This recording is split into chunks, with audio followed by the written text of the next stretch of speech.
In the late 18th century, the British Empire was the most powerful force the world had ever seen.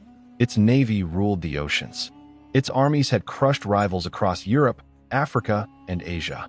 Its flag flew over territories so vast that people said, "The sun never sets on the British Empire." And yet, this same empire lost a war to a collection of 13 small, divided, poorly supplied colonies, most of them farmers, merchants, and shopkeepers, living on the edge of the known world. How did the strongest empire on earth lose America? Most people are told a simple story. America won because of freedom, patriotism, and brave soldiers. But that is not the real reason. The truth is far more complex and far more interesting. Britain didn't just lose America on the battlefield. Britain lost America because of distance, economics, political blindness, internal division, strategic arrogance, and a complete misunderstanding of the people it was trying to rule. This is the real reason why Britain lost America. The mid-1700s, Britain was fighting wars all over the world. The 7 Years' War, 1756 to 1763, had just ended. A global conflict fought in Europe, North America, the Caribbean, Africa, and India. Britain technically won this war, defeating France and gaining massive territories, including Canada. But victory came at a terrible price. Britain was deeply in debt. The British government believed it had fought the war to protect the American colonies from French expansion. So logically, at least in London's eyes, the colonies should help pay for it. This assumption would ignite everything. But more importantly, Britain now faced a strategic nightmare. It had too many lands, too many enemies, and too few resources. America was only one part of a massive empire, and not even the most important one. This is a key truth many people miss. To Britain, the American colonies were valuable, but not irreplaceable. India was more profitable. The Caribbean sugar islands were more lucrative. European politics mattered far more to British elites than colonial complaints. British leaders did not see the American crisis as an existential threat. They believed rebellion could be crushed quickly. This led to a fatal mistake, underestimating the enemy. They thought the colonists were disorganized. The rebellion was limited. Loyalists would rise up in large numbers. The war would end in months. They were wrong on every point.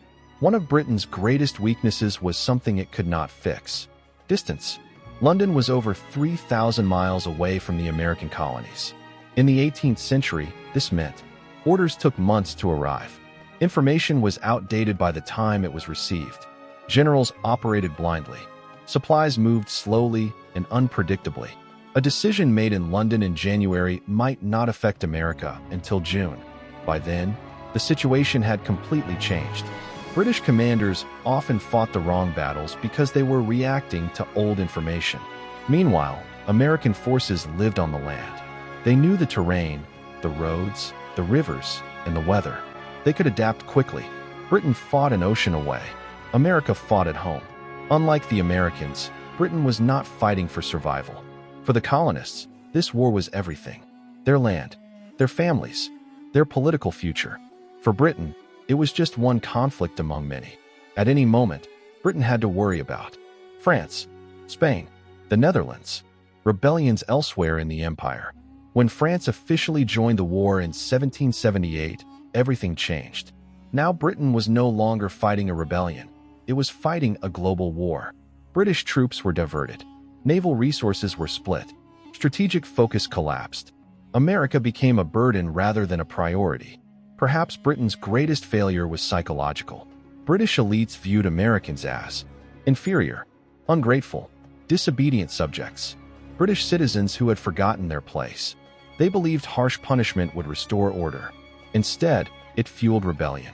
Taxes like the Stamp Act, the Townshend Acts, the Tea Act were not just about money. They symbolized something far worse to colonists: taxation without representation.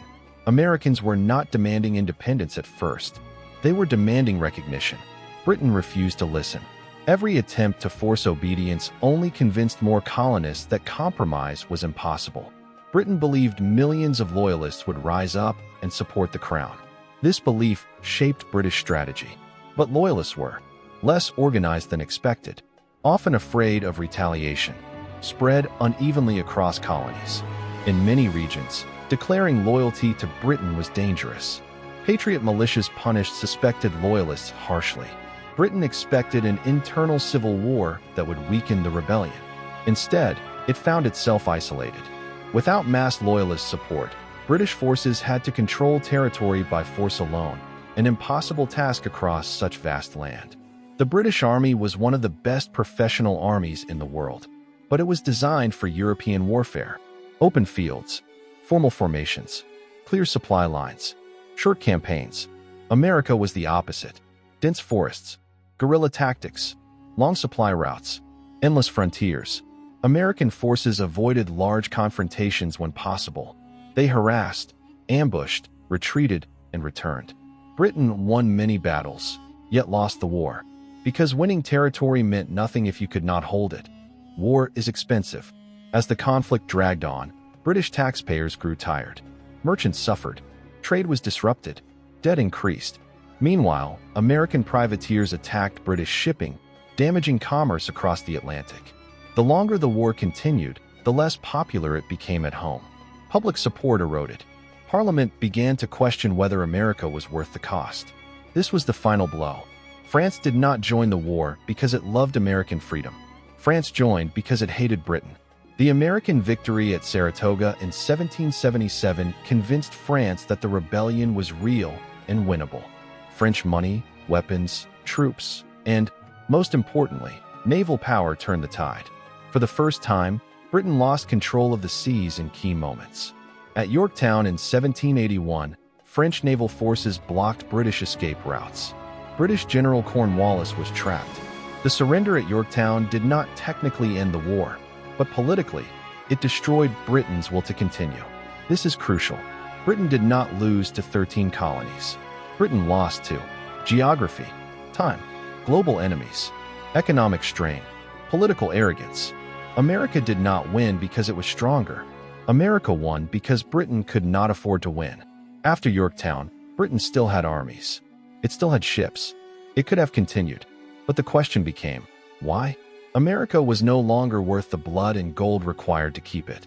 In 1783, Britain signed the Treaty of Paris, formally recognizing American independence.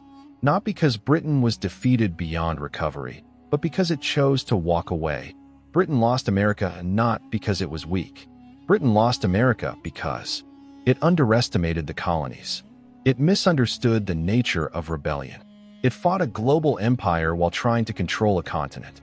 It valued power more than legitimacy, and it failed to realize that an idea, once born, cannot be taxed, punished, or crushed. The American Revolution was not just a war. It was a warning. Even the greatest empire in history can lose, not to armies alone, but to distance, arrogance, and the refusal to listen.